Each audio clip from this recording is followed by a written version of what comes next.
لە دوای جەژنە پیرۆزە و گەردەن ئازادی لە یەککردن هاوڵاتیان بە مەبەستی قوربانیکردن ڕویان لە مەیدانەکانی فرۆشتنی ئاژەڵ کرد.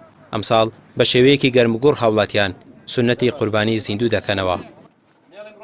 بۆ ساڵی شەشەم لەسەر یەک دەستگای خێرخوازی بەخشین بە پشتبەستن بە ڕێکارە تەندروستیەکان لەسەر بڕخانەی قەرەگۆل لە شاری سلێمانی لە ڕۆژی جەژنی قورباندا 151 سەر ئاژەڵی بچووک و 15 سەر ڕەشەوڵاغی کردە قوربانی.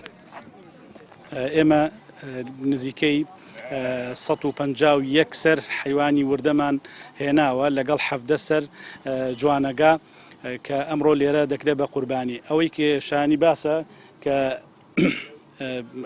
ئەم حیوانانەی کە خەڵکێکی ناوەتی تەنها هی ناو شاری سلێمانیە لە ڕۆژانی ئایندا پشت بەخوای پەروەردگار بەیانی و دووبیانی لە هەولێر ئەنجام دەدرێت و لەسەر جەم شار و شارۆچکانی دیکە پرۆژەی دیکەمان دەبێ و هەمان شت دووبارە ئەبێتەوە. ئەوەی ئەمەوێ بڵێم ئێمە بۆ ئەمە شەشەمین ساڵەکە لەسەر بڕخانەی سلێمانی بە شێوازێکی تەندروست قوربانیەکان ئەنجامەدەین.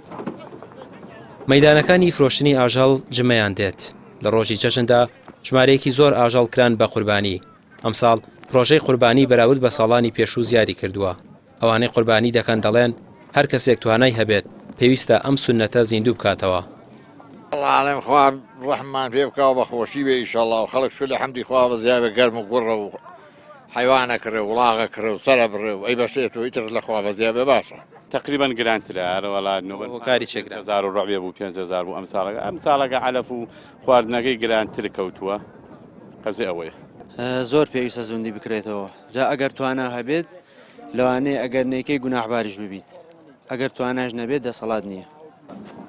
ئەمساڵ هەر کیلۆیەک لە ئاژەڵی بچووک و ڕەشەوڵاغ 500 دینار لە نرخەکەی زیادی کردووە. خەوەن مەڕووماڵاتەکانیش دەڵێن هۆکارەکەی بۆ گرانبوونی ئالیک دەگەڕێتەوە، بەڵام لەگەڵەوەشدا هاوڵاتیان بە گەرموگوڕیەوە قوربانی دەکەن و تا کۆتا ڕۆژەکانی تەشریق بەردەوامی با زیندووکردنەوەی ئەو سونەتە دەدەن. لای خۆیانەوە مامۆستانی ئاینیش ڕێنماییان بۆ هاوڵاتیان ئەوەیە ڕەچاوی فرێدانی پاشەڕۆی ئاژەڵەکان بکەن و لە شوێنە گشتیەکان فڕی نەدەن و نەبنە هۆی بێزارکردنی خەڵکی. ڕامیار عوسمان، کەناڵی پێام، سلێمانی.